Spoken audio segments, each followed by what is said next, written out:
Hello everyone, my name is Ramiro Gomez Macetti and today I bring to you the third episode about sample modeling, solo and ensemble strings. In this case we will talk in detail about the ensembles. We will see how they work and the features they offer us. I will also share tips and tricks to make them sound as realistic as possible.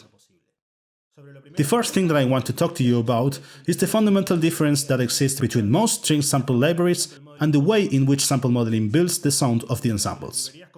While conventional libraries are based on samples obtained by recording several instrumentalists playing different articulations but at the same time, in sample modeling ensembles the sound is generated by independent modules, allowing us to configure the difference of timbre, vibrato, tuning, attack, etc. between the different instruments. That is, to obtain the sound of a violin section, instead of recording many violins playing unison, the sound is constructed in real time using independent violin modules with different impulse responses, modulated differently, each one with a different response to the attack, vibrato, legato, portamento, détaché, and to each CC parameter that we can send to the instrument. The result is a very expressive ensemble, and with which we can reproduce virtually any articulations using only expression, vibrato, and pitch bend controllers. The first thing that you hear in the intro of this video is a part of a composition of mine, which I adapted in this case for a string ensemble. I recorded it in real time using the basic controllers, and then in post-production I just mixed the voices. Now I want to show you another thing that I especially composed for this video, in which I am using some key switches to change the modes of the instrument while I'm recording. These modes can be, for example, going from normal to collegno or to tremolo. It was also recorded in real time, and then in post-production I mixed the voices.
Something peculiar of sample modeling ensemble strings, and very interesting, is the possibility of changing the size of the ensemble, using the CC95 controller. This allows us to execute themes from format of small chamber groups to large symphony orchestras. I have assigned, in this case, this joystick to ensemble size, CC95. The default ensemble size is the biggest, that is, for example, a symphonic orchestra.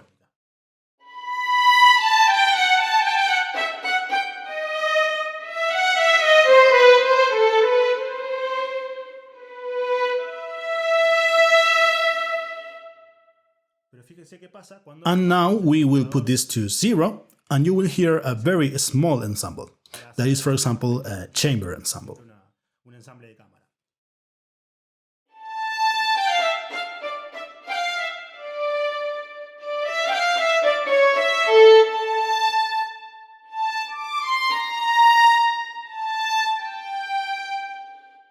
And we can also change it in real time.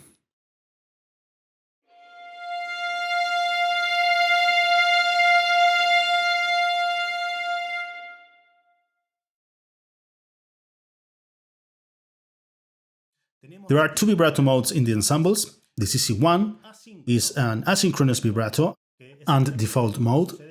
That is, each module will have slight differences between frequency and amplitude of the vibrato. In the case that we want to use the expressive or synchronized vibrato, For certain themes or parts that require greater expressiveness, we can use the CC99 controller. If CC99 is set to 0, a synchronous vibrato will be generated when we raise CC1. And if we increase the values of CC99, a synchronous component will be added. So CC1 will give us the intensity of the vibrato, and CC99 will give us the synchronous component to the vibrato. In large ensembles, it is recommended to use the asynchronous vibrato. This will give us a sensation of realism, since in real ensemble it is difficult for our musicians to perform the vibrato at the same time. But in small ensembles, it is common to hear in some parts of themes this synchronous vibrato. I will use the violas ensemble to show you an example of the asynchronous vibrato raising the CC number 1.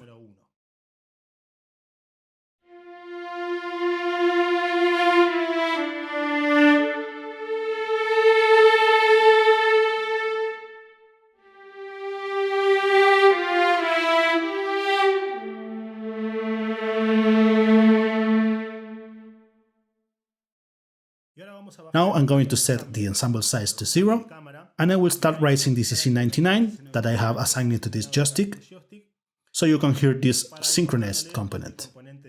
First, I will add just a little bit.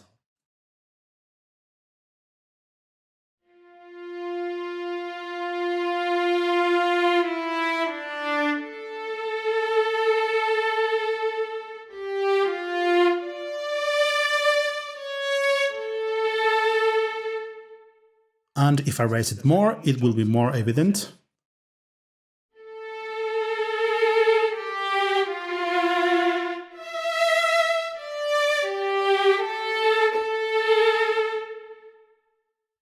So, combining these two controllers, we can get any combination of vibrato depending on the part of the theme that we are playing.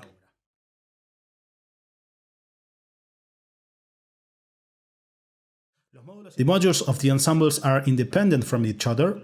They respond to externally sent CCs, for example, modulation, expression, ensemble size, or any CC that we send to the instrument. However, if we change any parameter acting on the knobs of the user interface of the main module, we will have to synchronize the changes with the other modules. For this function, we have the Sync Ensemble button. This button spreads all the changes to the other modules. For example, if I want to change the bow noise, I will open the user interface. For example, if I want to raise it, I will see a warning telling me that the changes that I did are not synchronized. So I have to click the Sync button. That way I will synchronize the changes that I did to all modules.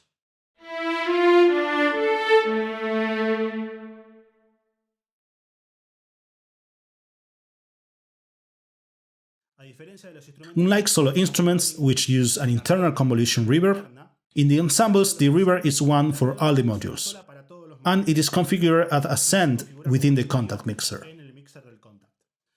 For example, here we have the contact mixer with this reverb send, and with this fader we will choose how much reverb do we want.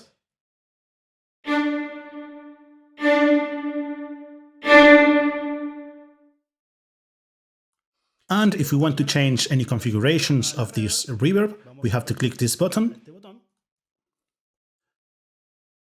And here we can change the impulse response, that is the space that we are in.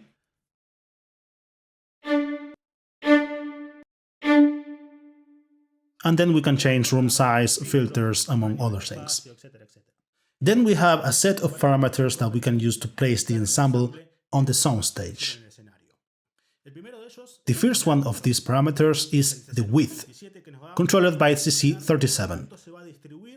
This parameter allows us to set how wide the ensemble will be perceived in the panorama image between left and right channels.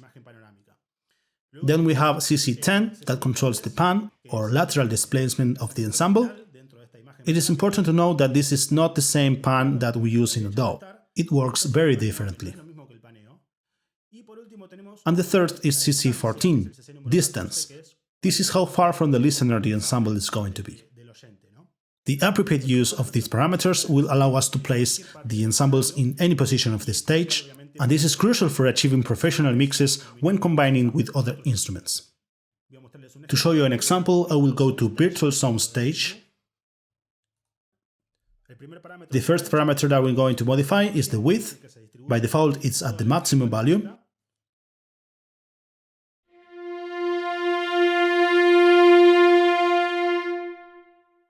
But if we decrease it, for example by halving the value, I will synchronize the ensemble. This is very important to propagate the changes to all the modules.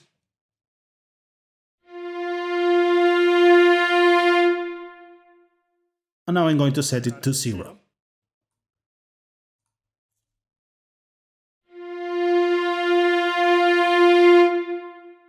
This, of course, will be more evident when we use CC10, the lateral displacement.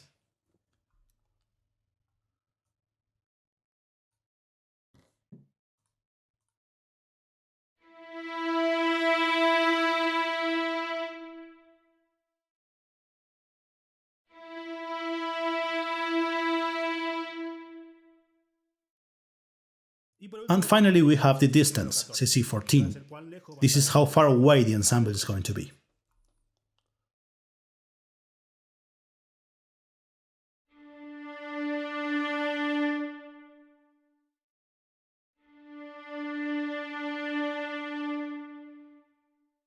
So, this is how we place the ensemble on the virtual soundstage.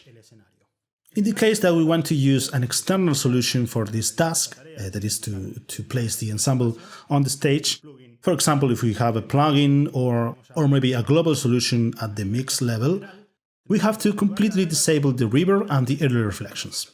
For doing that, we go to the send where the reverb is inserted and we choose empty. That way we have no more reverb in this send, and we also need to put this fader to 0. And here in early reflections, we also set it to 0, and then synchronize the ensemble. I will reset these parameters to default.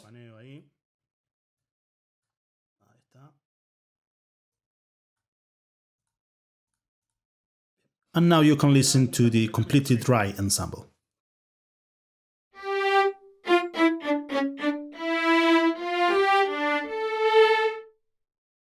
This is particularly useful when we have a very big mix with a lot of instruments, not only from sample modeling, because if we have a reverb and early reflection instance for each instrument, we will be consuming a lot of CPU. It is a waste of performance. The best thing to do in these cases is to have a global solution on the mix.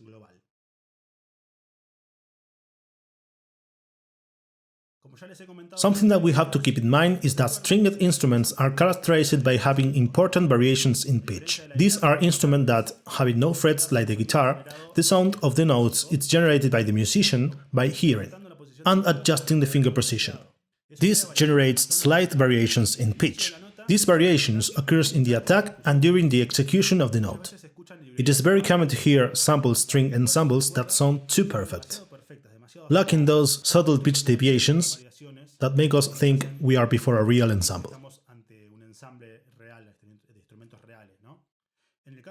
Sample modeling ensembles use several internal modulators which automatically introduce subtle tone variations, helping us achieve more realistic results without compelling the user to introduce those tone variations manually. The first of these controllers is CC24, Dynamics to Pitch, that is, how much the pitch of the sound will be affected by the changes in the dynamics. Here in the interface we have to go to Pitch Control, and we will see these three controllers. First I'm going to play a phrase without changing anything.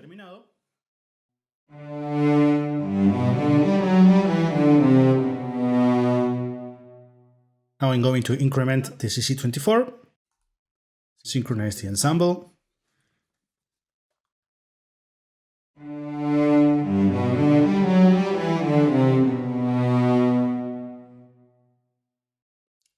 I'm going to exaggerate the value.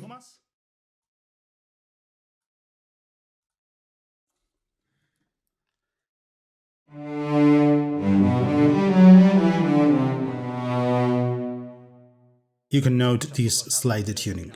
The second modulator is the CC28 attack detuning. This parameter controls how precise the attacks are going to be in terms of tune. It is very common that the musician playing in the real instrument does not obtain the desired pitch at the start of the note, and has to correct it once the note has started. This parameter controls the intensity of these random detune effects in the attacks. I'm going to play a phrase with default value.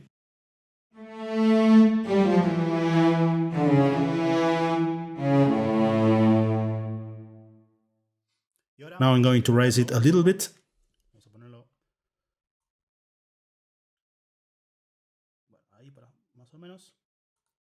I synchronize the ensemble.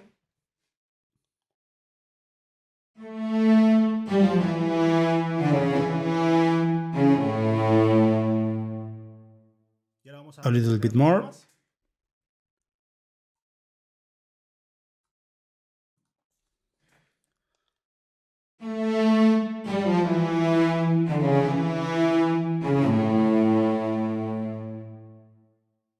And now I'm going to set it to the maximum to exaggerate this effect.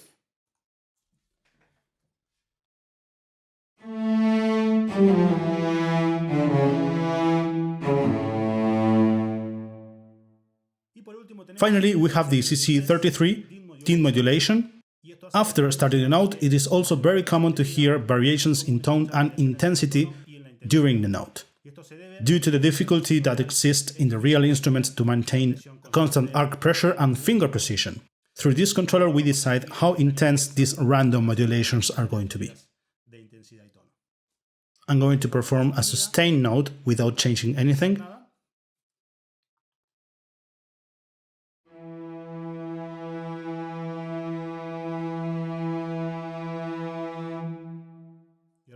Let's raise it.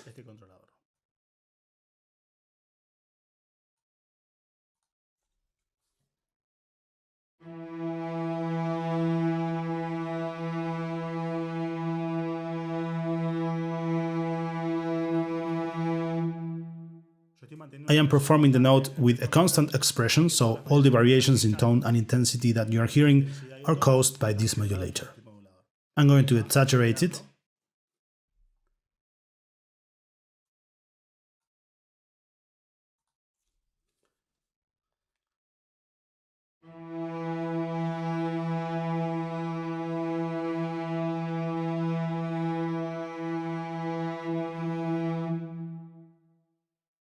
Using these three controllers in conjunction with the pitch bend, we can achieve very interesting results.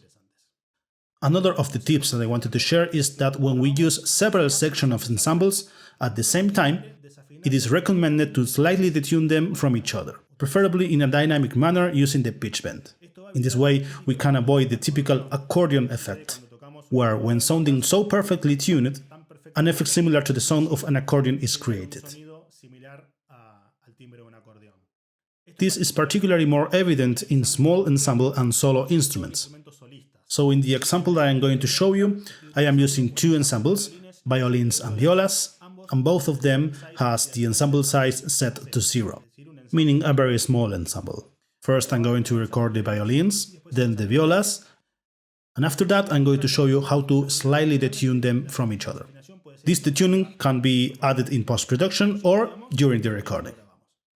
Let's record the violins.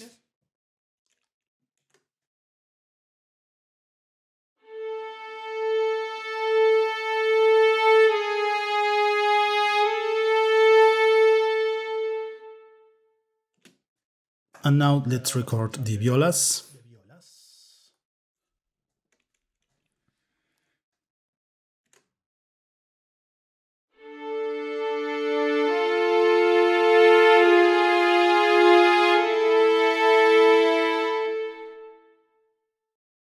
Well, let's detune it a little bit using the pitch bend.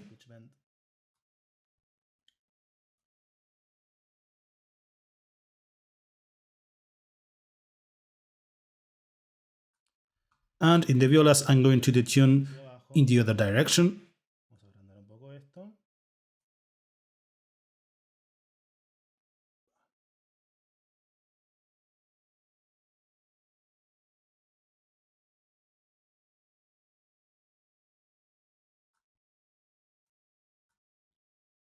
Let's see how it sounds.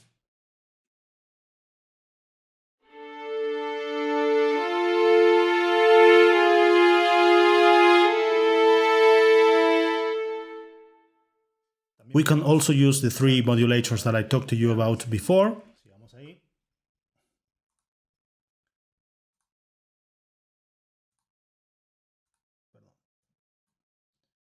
Let's raise attack detuning, demodulation, and dynamics to pitch. Synchronize the ensemble.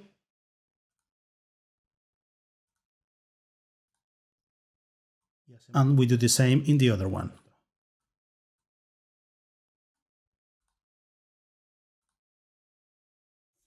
Let's listen.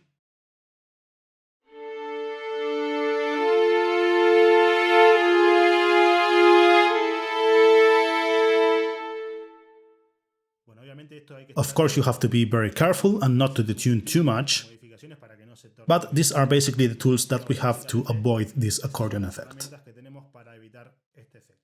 Well, this has been all about the ensembles, but before I finish this video, I want to tell you something very important, and that is, after I upload the previous videos of this series, a new version of sample modeling solo and ensemble strings has been released. And this version, the 1.1, has a lot of improvements in the instrument, but the thing that I wanted to show you is the new cello, this new version of the cello with completely reworked samples. The timbre of the cello has been criticized, and well, sample modeling has been working on this to give you a new version of this instrument.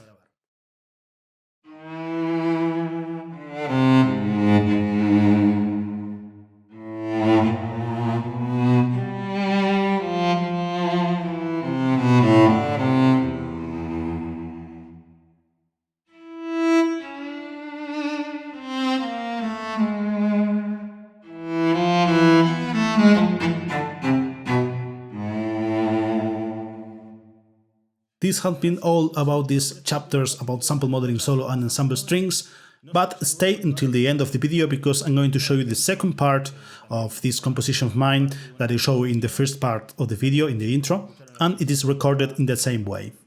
And of course, I'm sure you're going to see me in future videos using these instruments, among others. If you're not subscribed to my channel, please do it and click on the bell icon, choosing all notifications, so you will not miss any new video. Because very interesting things about virtual instruments are coming very soon. You can visit samplemodeling.com to find more about sample modeling strings, and I also invite you to visit my webpage ramirogomez.com.ar. If you liked this video, hit the thumbs up, it would be very appreciated. Comment with things that you would like to see in future videos, and of course you can share it in social media so it can reach more people. I hope you have enjoyed this video, I see you in the next one, and this is the final theme. Bye bye.